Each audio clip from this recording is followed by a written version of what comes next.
You've got the, you're going to use this, right? Do you need it? I mean, do you want it now or? Yeah, yeah. I'll take care of the intro. Okay.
Let us now settle into a spirit of worship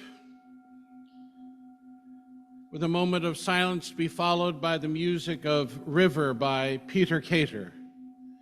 You are also invited at this time to light a silent candle of joy or sorrow.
Words of my colleague and friend Scott Taylor are these. Come, let us listen with new ears. Do you hear it? That voice so familiar yet still far? Less a longing and more a knowing, a whisper of something inside that seems to have known us longer than we have known it. Come, let us listen together.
Good morning.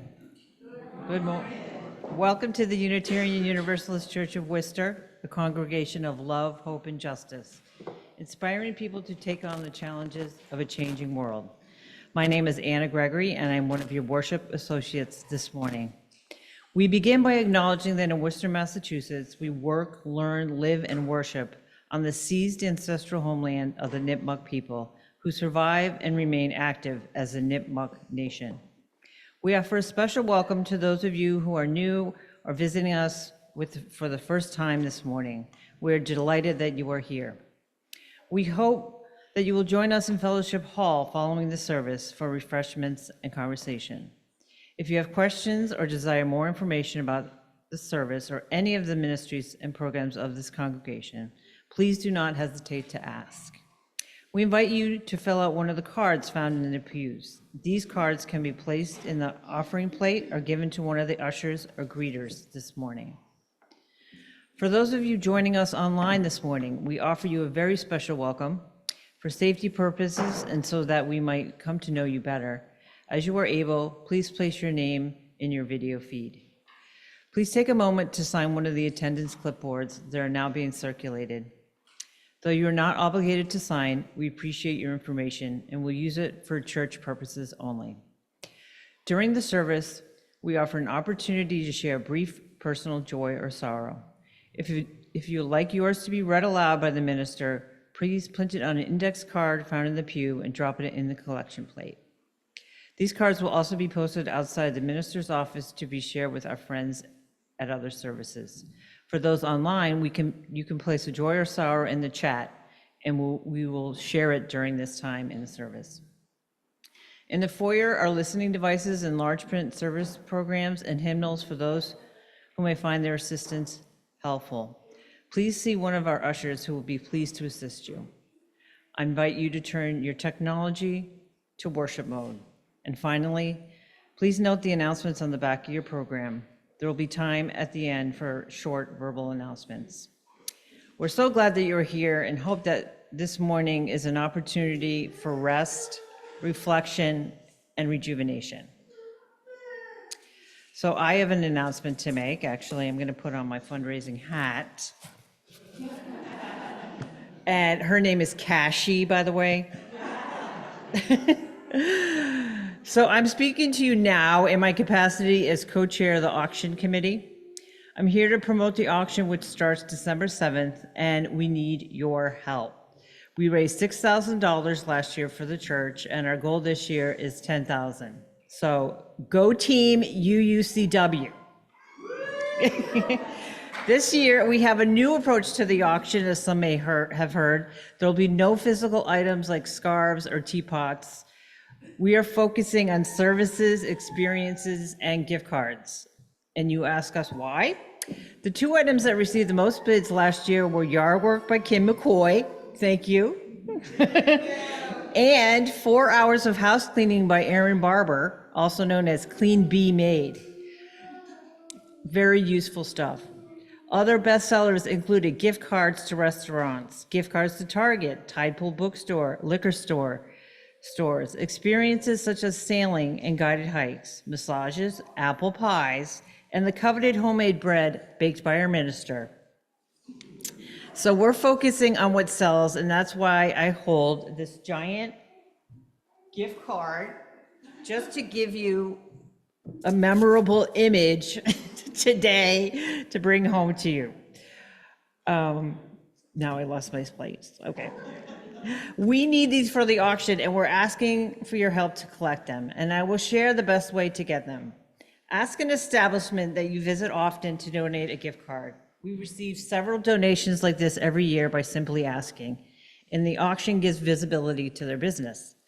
Last week, I asked my chiropractor to donate, and he generously gave me a $150 gift card. So if you don't ask, you will never know. Of course, you can donate a gift card directly to the auction as well. You may also donate your talents. These items were recently donated by church members for this year's auction. Alterations, thank you, Diane Mann. Organizing and decluttering, thank you, Beckley Showalter. Acupuncture by Emily Constant, thank you very much. All useful services that I know will sell. And then you ask me, where can I donate?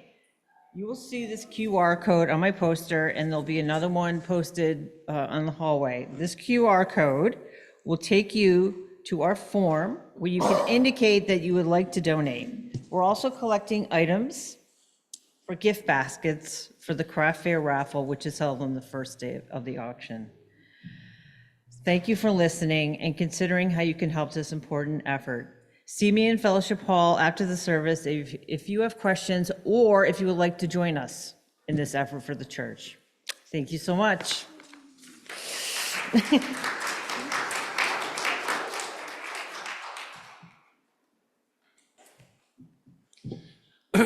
Just a codicil to this as Linda comes forward to do our opening words.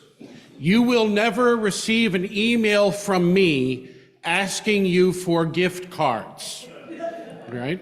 We've had a couple of those happen this fall where you look, but you have to look very carefully at the emailed address, right?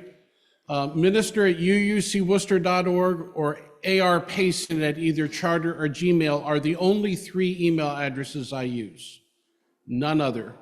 So if you get a call for gift cards from me, ignore it, right? If you get a call for gift cards from Anna, on the other hand, respond immediately.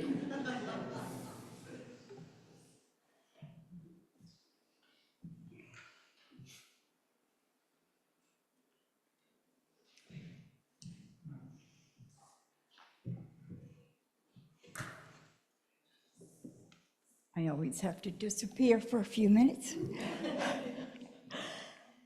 Good morning. Good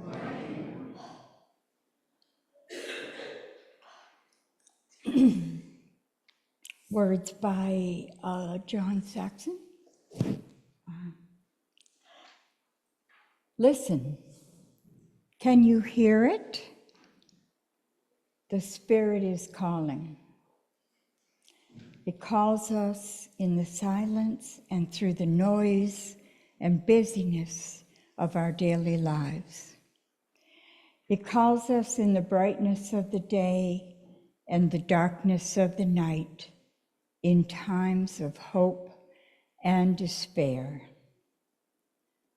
Listen, can you hear it?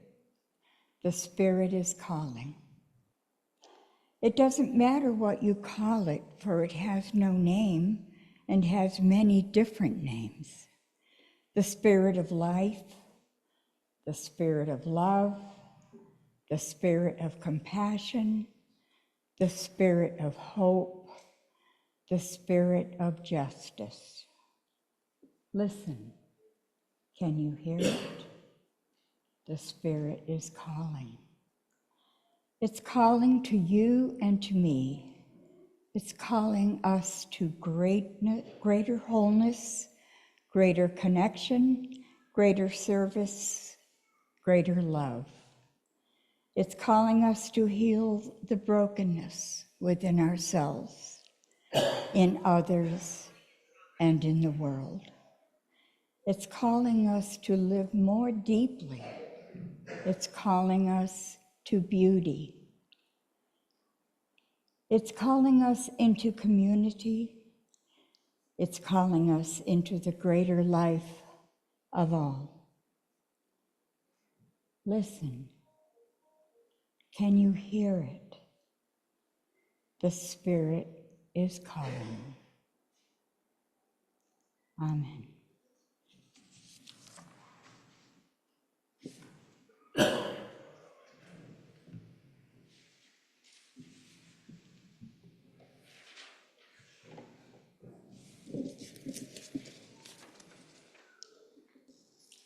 Would you please rise in body or in spirit and join together in our opening hymn, The Rising Green, found in your teal hymnals, number 1068.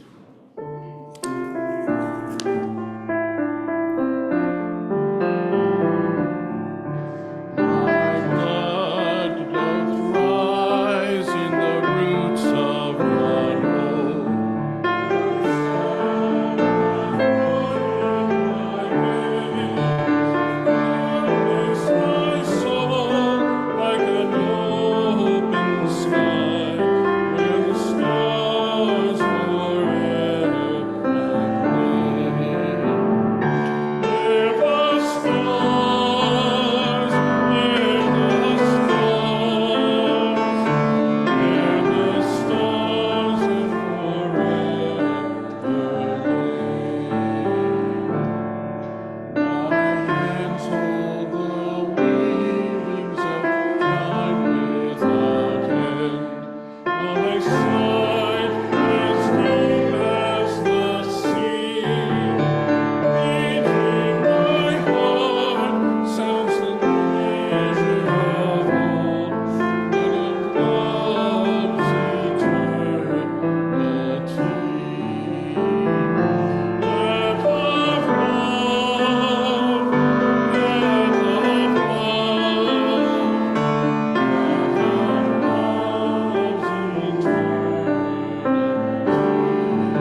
So at this time, in place of our regular Change for Change collection on this Sunday, as our children honor Samhain and Halloween, we invite them to come forward in costume or in regular clothing to parade for UNICEF, which is the United Nations fund that this church continues to support, especially on this date. If you have change that you would like to contribute this morning, please raise your hand, and one of those in our parade will find you quickly.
All right, I want to invite you all to follow Robin down for what shall prove to be a wonderful morning. Go now in peace, go now in peace. May the spirit of love surround everywhere, everywhere you may go. Go now in peace, go now in peace.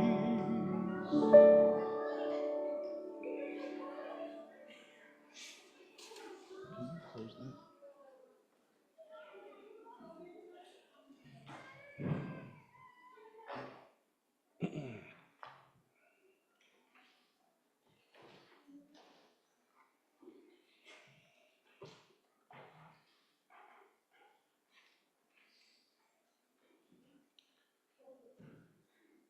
In many Protestant churches today, it is considered Reformation Sunday.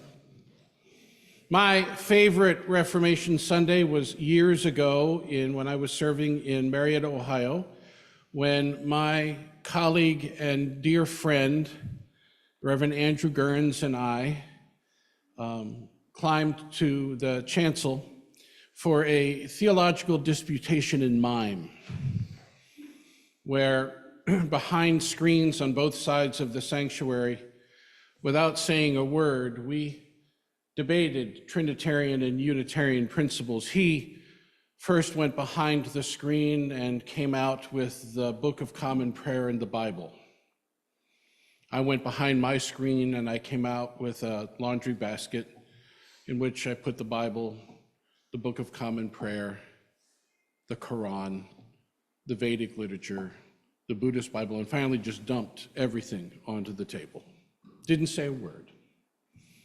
He scurried back to his curtain and came out with the chalice and the host.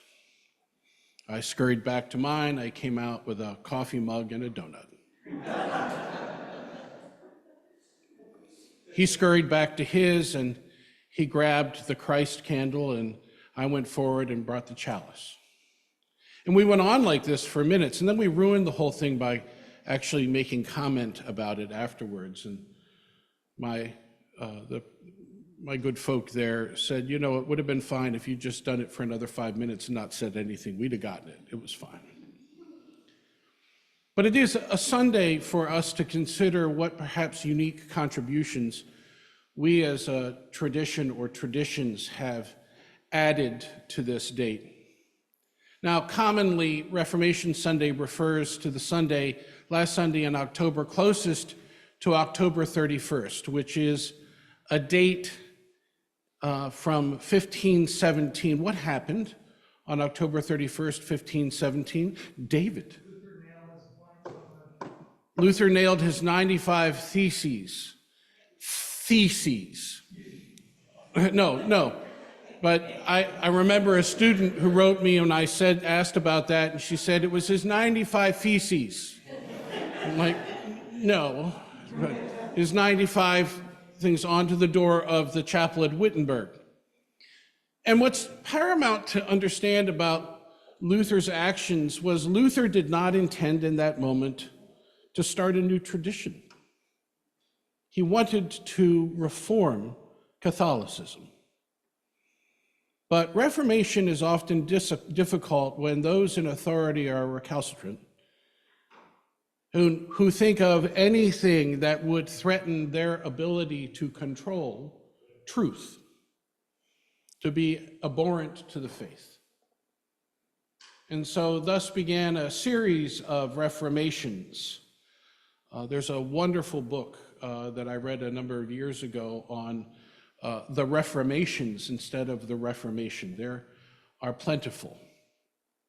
And we, as a movement, are in fact steeped in it in some ways. But before I get to at least part of that, I want to return, let me say this.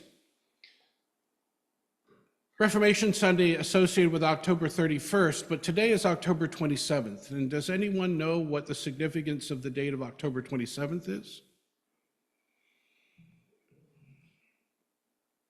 In 1553, because you remember that well, I know you do, October 27th was the date that a civil council in Geneva at the behest of John Calvin put to death Unitarian theologian and Spanish physician Michael Servetus for the crime of heresy. And what might that have to do with our understanding of reform? Well, let me, and what was so radical about Servetus' theology, that he was condemned not only by Catholic authorities, but by the leaders of the Reformation itself. So in order to answer this question, I want to return to our experience a week ago here. How many of you were here for the Wolfson lecture last week? All right, so if you weren't here, turn to someone and have them recite to you exactly what was said. We have revised the video. It should be up momentarily, and I have a PDF of Dr. Breeden's talk that I will also post with the video. Some of you have come forward asking for that in preparation for today. The word got out, apparently. Last week, we were privy to a reflection which introduced to some and reintroduced to others of us the thought of the 19th century German philosopher Ludwig Feuerbach, a la a recent work by Matthew Stewart, wherein our guest lecturer revealed the philosopher's ardent atheism, which might best be described as theological projection theory. Feuerbach claimed that our conceptions of God are always just projections of our own values. God fulfills our need to objectify our virtues and embodies our values. Thus, the essence of religion is human nature. And our God tells us about ourselves. Theology as anthropology, if you will. Such a notion reminded me very much of Jack Miles' admonition in the introduction to his book, God, a Biography, that I mentioned during the talkback. in which he says philosophers of religion have sometimes claimed that all gods are projections of human personality. And so it may be, but if so, we must at least recognize the empirical fact that many human beings, rather than project their own personalities upon gods, wholly of their own creation, have chosen to introject, to take into themselves the religious projections of other human personalities. This, it seemed to me at the time, was the most relevant definition of contemporary humanism. Introjection, the act of taking into oneself the best of all that humankind would think of perfection and peace, ultimate possibility and truth. But the reflection by Dr. Breeden also called to mind the thought of the 16th century Unitarian theologian and radical reformer Michael Servetus, who once opined that since God contains in itself the essence of all things, God exhibits itself to us as fire, stone, a rod, a flower, or whatnot. God is not altered, but a stone is seen in God. Is it a true stone? Yes. God in wood is wood, and a stone is a stone, having in itself the being of stone, the form of stone, the substance of stone. I consider, therefore, that this is true stone, having the essence of the form, although lacking the matter of the stone.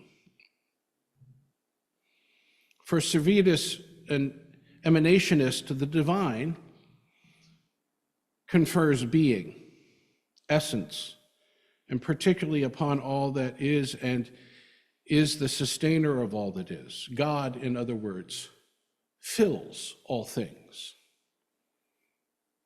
So we have here two sides of our great theological tradition, both radical in nature relating to theology, the radical notion of the emanation of the divine a la Servetus, and from the 19th century philosophy like that of Feuerbach, God is a product of human creativity. And theology is at best a grasping for a sense of perfection and an ultimate peace that is imagined by humankind. In many ways, this polarity between divinity as essence and divinity as creative human enterprise might be thought of as another form of the admonition of 19th century Unitarian Universalist minister Thomas Starr King, who once remarked, when asked about the difference between Unitarians and Universalists, Unitarians believe they are too good to be damned by God, and Universalists believe that God is too good to damn them. What Starr King reflected is still very much a part of us today, I think. In fact, ours is a movement which is broad enough and deep enough to embody goodness in all of its forms, in which it can be believed manifest. Therefore, argue not of God, says our lecturer last week.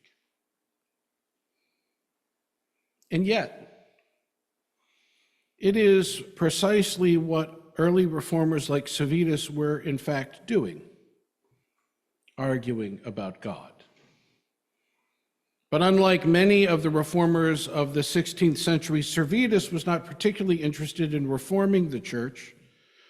Remember, Luther wasn't initially about the creation of another religious tradition, but rather Servetus' aim was the reformation of religion itself, which he found ultimately bound in a variety of grievous errors that inhibited it from manifesting what he believed to be the ultimate purpose of religion. Servetus was a Spanish physician and a theologian who rejected the Trinitarian doctrine. According to Servetus, God is one single person. He contended that the persons of the Trinity are actually forms in which God was chosen to manifest itself. According to Servetus, Christ was made a person by God, and his human nature prevents him from being God. Servetus concluded God is eternal, but Jesus Christ is not. In his denial of the Trinity, Servetus was seen as a heretic by Catholics and Protestants alike. And Calvin briefly corresponded with Servetus, but broke off all communication after the first few letters, as it was apparent that Servetus was unyielding in his denial of the Trinity, which makes the publication of Servetus' greatest book in the mid-16th century, the Christianus Restitutio, the Restoration of Christianity. It was written, it was published. The story of this is fascinating. He couldn't find a publisher in Lyon, France. He did find one, but in order to publish it, they had to set up a printing press in a cabin in the middle of the woods. And the printer had to hire, independent in his shop, a few of his workers that he knew would keep quiet. And the book was then sent out into France and ultimately into Switzerland under the cover of hay bales. Right? And it was before the book really hit the shelves in Geneva that John Calvin had his own copy. And so the book comes out, and it is in essence anonymously attributed, except that it begins with 14 or 17 letters to Calvin from Servetus. And on the last page of the book, he puts his initials. Not exactly the kind of anonymity that we might suggest was warranted in the day, but Servetus, let's just put it this way, Servetus was brilliant, but he was cocky. He had alienated himself not just from the reformers of the church, he had alienated himself from Catholic theologians. Right? Early on in his career, he had been the scribe for the confessor of the Emperor Charles. And he had witnessed in that time the emperor kneeling before the Pope. And one has to surmise that what Servetus, who was very well educated in that day, Latin, Greek, Hebrew, he was a medical physician and had studied for law. What he experienced in that moment when he saw the power, the ultimate seat of religious power and the ultimate seat of civil power in communication with each other, was the ultimate corruption. And he spent his life trying desperately to challenge that notion.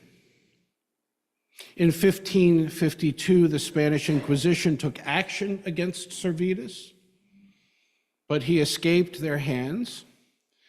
Later, the French Inquisition declared Servetus worthy of death, but he escaped from incarceration in France and was burned in effigy. In August 1553, Servetus traveled to Geneva, where he was recognized and at Calvin's request was imprisoned by the city magistrates. That's a very mild form of what happened. Remember I said that Servetus was cocky? So he knew that he was going to be arrested and potentially tried for heresy if he showed up in Geneva. Most of us, under the circumstances, would have decided Geneva was not the place for us to go. So not only does Servetus go to Geneva, but he shows up in church where Calvin is preaching. I've said this before. I once ran a contest in the UU Ministers Association's periodical, and it asked the question, what was the first thing that Calvin said to Servetus on that fateful day in the church in Geneva? And the winning answer from my dear friend and colleague Richard Speck was John Calvin saying, "Hey, Michael, right church, wrong pew." He was tried and he was condemned to death, but he was not tried for the theological heresy in the sense that it was a a religious tribunal. He was tried by the civil authorities at the behest of John Calvin. And the record suggests that Calvin had tried his best to, quote unquote, save Servetus by visiting him in jail and essentially trying to convince him to recant. He had years earlier done a recantation of his work on the errors of the Trinity, which was a diatribe against Thomas Aquinas in order to escape the Catholic Inquisition. Although some of us would argue that it wasn't really a recantation, it was more a refutation of the Catholic critique of his work. But he did not heed the words of Calvin, and so Calvin goes back to the council and says, let's be merciful, let's just behead him, let's not put him to the stake. But ultimately, Servetus was in fact burned at the stake, and it is attributed to the authority of John Calvin that he was done so. All of this happening, and as I say, it would be wildly short-sighted to suggest that the theological heresy of Servetus was the primary impetus for his execution. I've often said to students in my class on sociology of religion who wonder why there are so many different denominations in our country or so many forms of different religions, that the primary answer lies in looking at the histories of those movements through the lens of conflicts over authority. Who gets to determine what truth is, and how that process places power in the hands of certain adherents over those of others. In Servetus' case, the issue was that he had a long-standing theological feud with John Calvin, probably as far back as their initial training in theology. Indeed, Servetus' ultimate opus, Christianismi Restitutio, or it's often referred to as the restoration of Christianity, but in fact, the title of the work is The Restitution of Christianity, and is most probably a direct attack on the institutes of religion by John Calvin. Calvin writes the Institutes, Servetus writes the restitution or the reinstitution of Christianity. Servetus' work opens with a reprinting of some 17 letters between Calvin and himself. To call into question what the church reveres is to question the fundamental authority of those who occupy its highest positions. And Calvin was already facing stiff opposition as a civil authority in Geneva at the time of Servetus' trial and execution. What did Servetus argue that was so problematic? Well, that the Trinity was nonsensical. God was God and not three beings in one, but one being who took on different forms. That the idea of infant baptism was absurd, that baptism was to be offered as people came into personal awareness and commitment to the faith, much like many adherents of Anabaptism had been arguing during this very same period. And that predestination was antithetical to the essence of the divine, arguing that God does not condemn anyone who does not condemn themselves through thought, word, or deed. That the foundational doctrines, and therefore those who were elected stewards of such, were nonsensical, erroneous, and absurd, were likely experienced by those in power as an ultimate threat to their authority, and less a threat to the doctrines themselves. On this, we will return in a few minutes.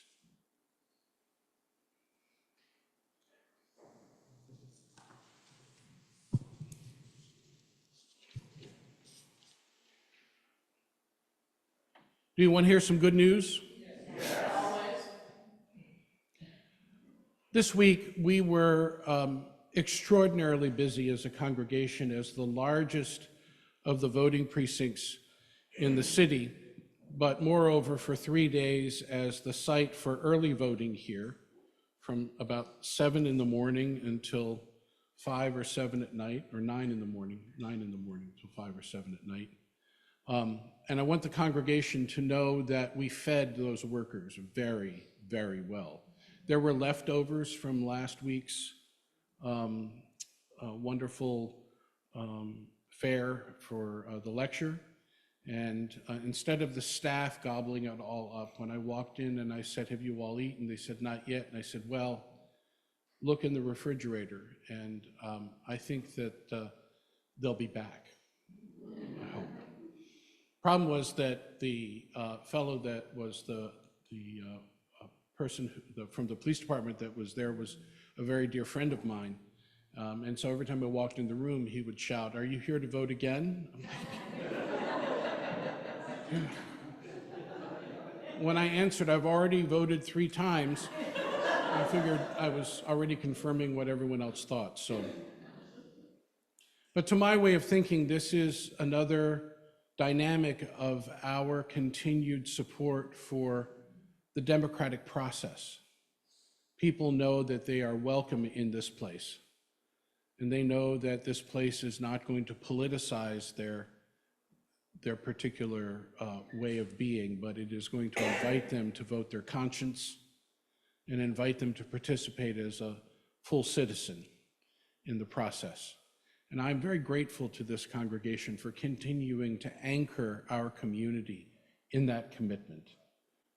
And to me, that's the best news of all. So, as is our tradition, when we gather for worship, we pause to take up an offering that is in service to good news and to the ongoing mission and ministry of this congregation. So I invite those of you who are here this morning who want to contribute to our offering to grab the wallet or the checkbook of the person sitting beside you, in front of you. Write the check you've always wanted to write here. For those of you who are online, I invite you to participate, or for those here who would like to contribute digitally, you're welcome to text 508-231-5335 and follow the instructions on your screen. At this time, the morning offering will be received.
We come to that time during our service when we're given pause to consider what is deepest in our hearts or most profoundly on our minds, or in the work of our hands in the days that have transpired, or in prospect of days to come, joys and sorrows which touch us deeply and are given another measure of meaning because of our capacity to share them in the midst of a company that claims us as a co-journeyer. So I invite those of you who have joys or sorrows this day to come forward and form lines on either side of the sanctuary, to come and speak briefly into the microphone, telling us first who you are so that those using our auditory enhancement devices might also participate in this important ritual, and then to light a candle if you so desire. And if you wish to share a joy or sorrow online, once again, please place that joy or sorrow in the chat, preceded by the words, "Please read," so that we can find it quickly and include it in this segment of the service. The joys or sorrows to be shared this day. Good morning. My name's Maura Rouse, and I'm before you today because of a milestone. Many of you don't know me as anything but a parent of those kids that used to run around here. And I will say that 23 years ago yesterday, I became a mother. And I have 2 lovely children. And like I said, some of you only know me as that parent of those kids. And so now with a 23 and an almost 21-year-old, I'm actually discovering who I am that's not a parent. And that's another part of the evolution of all this stuff. So thank you for sharing the journey.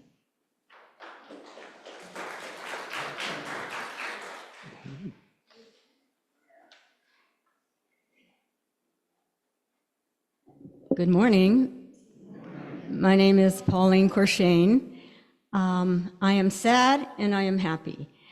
We are leaving the ACE program when we did the holiday shoeboxes because there are too many kids now. We won't be able to meet their needs. There were 100 last year and we just about made it with a lot of prodding. This year there are 120, and so we just can't, we have to be real. We can't do this. But right away after this, Robin gave me the name of the program that she works for with inner city kids right here in Worcester. There are only 32 of them, and there are kids who are of single parents, or they live with their grandparents, or their foster children, or their refugee children, and so they don't have much in their lives.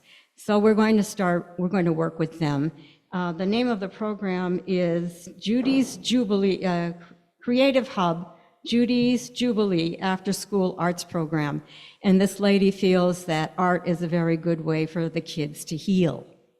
And so we're going, the whole process is going to be the same as it was. And so I'll make an announcement in a few Sundays to get the ball rolling for the same thing for the holiday shoeboxes. Thank you. Merci beaucoup. Every chance I get. Good morning. Bonjour. I'm Beth Posner-Waldron, and last Monday, my son-in-law Jason underwent surgery to remove his prostate. He came through the surgery well. We're cautiously optimistic that the pathology report will show that nothing had spread beyond that. He had been under what they called active surveillance for a couple of years, and then based on the information that they had from a biopsy earlier in the year, decided that they did not want to leave the tumor where it was. So, you know, cross your fingers and palms to the sky and keep them in your thoughts for a good recovery and prognosis. Thank you. You got both. Facebook and Good morning. My name is Dawn Dowd. I have the honor of sharing Joys and Sorrows for our online community. And this morning, Michael Bradley asks, please light a candle for my cousin, Mother. She is almost brain dead. Are there any other joys or sorrows this morning? Let us be in the spirit of prayer and meditation.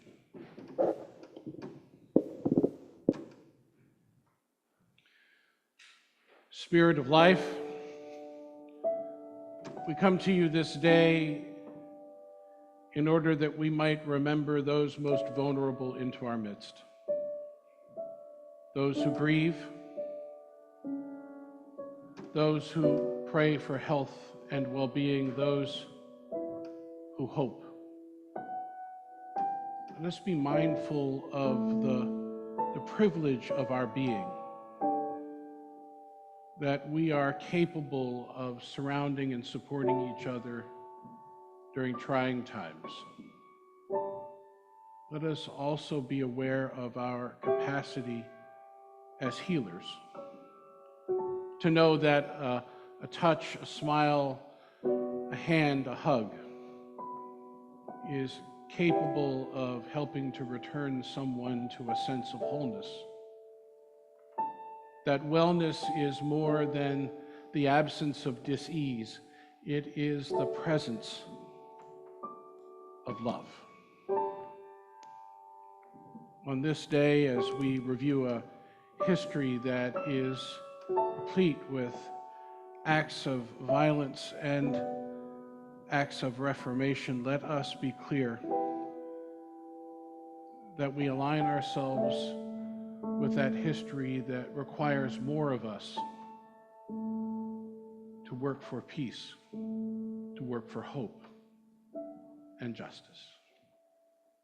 Amen, and blessed be.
We ended with this last we spoke. Or let me be clearer than that. I ended with this the last I spoke. That the foundational doctrines, and therefore those who were elected stewards of such, were nonsensical, erroneous, and absurd, were likely experienced by those in power as the ultimate threat to their authority and less a threat to the doctrines themselves.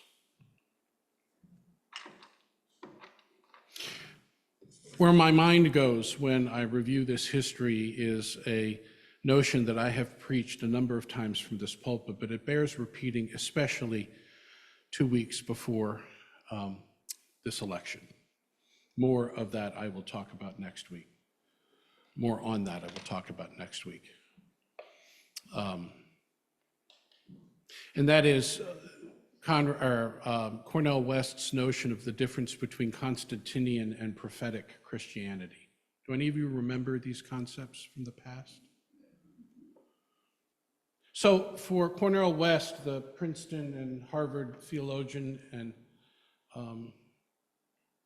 public intellectual of renowned status, Constantinian Christianity is that form of Christian religion which seeks to be a harbinger for the status quo, whose fundamental responsibility is to align itself with the principal powers that be and to support the effort to maintain that power in order to be able to build its own. I'm paraphrasing West here. Whereas prophetic Christianity sees its role as fundamentally the conscience of the powers that be. That stands in contrast to the way in which power is often exerted in the world and reminds those in power of their ultimate responsibility to be compassionate, to be just, and to be fair. And what this particular notion does for me, especially on a day when we look at the history of the way in which power has often responded to critique, is that we are again at a dangerous moment in our country when there are religious entities that not only want to align themselves with the power and potential of civil authority, but who have gone so far as to name the potential of that civil authority to be messianic itself. I'm reminded here of an article that was published last year.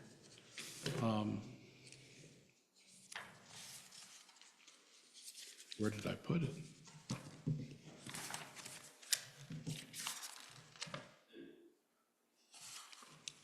Well, there it is. By Adam Gabbett last April in The Guardian, where he tells this story. And on June 14th, 1946, God looked down on his planned paradise and said, "I need a caretaker." This booms from a video, right? So God gave us Trump. Same video, right? God said, "I need somebody willing to get up before dawn, fix this country, work all day, fight the Marxists, eat supper, and then go to the Oval Office and stay up past midnight at a meeting with the heads of state." We've seen this over and over again with the aligning of civil authority. And the problem in terms of the renewal of religion is that in order for this to occur, those who want to make our former president and potential president-elect messianic, is that in order to do that, they have to disregard 99% of the history and truth of the tradition itself. What I want is a religion that proclaims the inherent worth and dignity of everyone, much like we hear in the words of Michael Servetus when he talks about the essence of the divine being in everyone. And what that does to civil power is it says one ought to be cautious about the way in which one enacts the power that one has, by claiming that someone is deserving of punishment or execution or other things, because in doing so, you also deal with the essence of the divine that is in that person, irregardless of what they have done. And you have a responsibility to that as well as to human justice. What I want is a religion that seeks justice, equity, and compassion in human relations, not a religion that seeks to make the civil mandates that it supports obligatory because it has had the ability to sway a particular administration.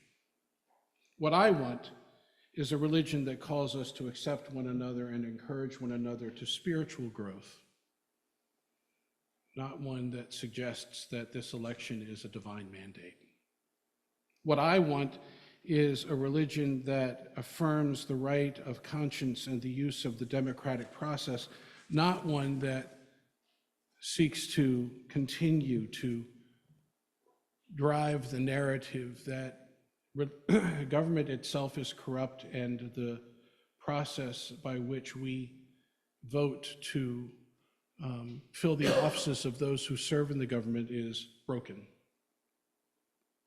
Although I think that the way in which we have gone about unprotecting the rights of those to vote suggests that it is broken. What I want is a religion that strives toward the goal of world community with peace, liberty, and justice for all, not one that seeks to aggrandize the personality of a singular individual. And what I want is a religion that advocates respect for the inherent web of all existence of which we are a part, not one that sees human beings as superior to creation itself. Finally, and these are the words of my colleague Scott Alexander, I want a religion that teaches our hearts to hope and our hands to serve, not one that continues to belittle most of those around it, who sees itself as the pinnacle of truth instead of representative of an ethic that was fundamentally a critique of the political and religious powers of its time. What we are experiencing in this moment is extraordinary bastardization of a tradition that we were born out of, both as Unitarians and Universalists. And though many of us no longer define ourselves as Christian, while some of us still do, it would be a huge mistake for us to exit the conversation about what the potential of Christianity is to serve its ultimate purposes. Unitarians and Universalists have been part of that conversation since their inception. And we find the root of that particular conversation as far back as the earliest Christian communities and robustly during this period that we've been talking about today, even unto death. People have asked me, well, what's going to happen in the next few weeks? And my response has been, I don't know. I can't predict the future, and I'm uncertain as to the outcome. What I am certain about, and what I hope we are all certain about, is irregardless of what happens in the next few weeks, we will have much work to do as a congregation to continue to companion those in need of companioning on so many ways, and to continue to reflect an ethic of hope, love, and justice into a world that often forgets that that is the focus. And that is the role of religion. Let us take it up robustly.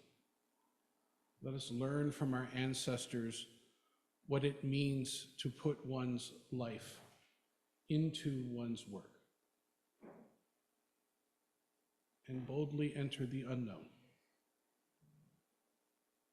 Amen, and blessed be. Would you please join together in our closing hymn, number 1008, found in your teal hymnals. Amen.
see, there were 3 verses, and we've been talking about anti-Trinitarianism all morning. It just sort of seeps in. Our benediction this morning are these words: walk the maze with your heart. Guide your steps into questioning curves. This labyrinth is a puzzle leading you deeper into your own truths. Listen in the twists and the turns. Listen in the openness within all searching. Listen, a wisdom within you calls to a wisdom beyond you, and in that dialogue lies peace. Amen, and blessed be.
Are there any quick announcements? Diane.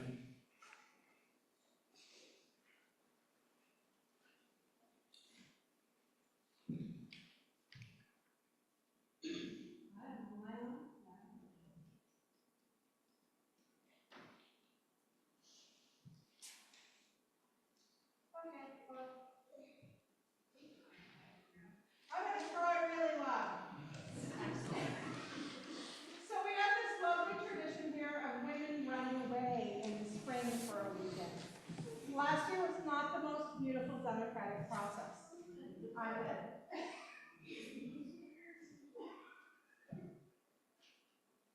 So last year was not the most beautiful democratic process. I led it. along with Ruth, wherever she is. She's here this morning somewhere.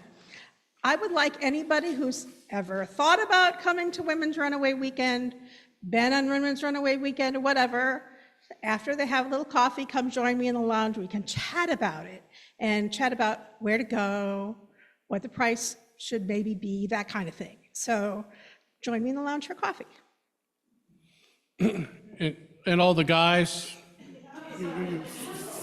follow me for the barbecue. Never mind. I just wanted to make a quick announcement.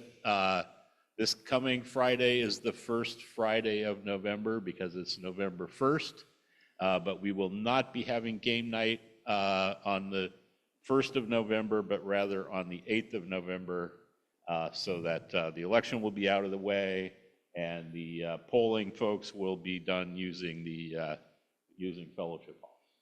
So November 8th.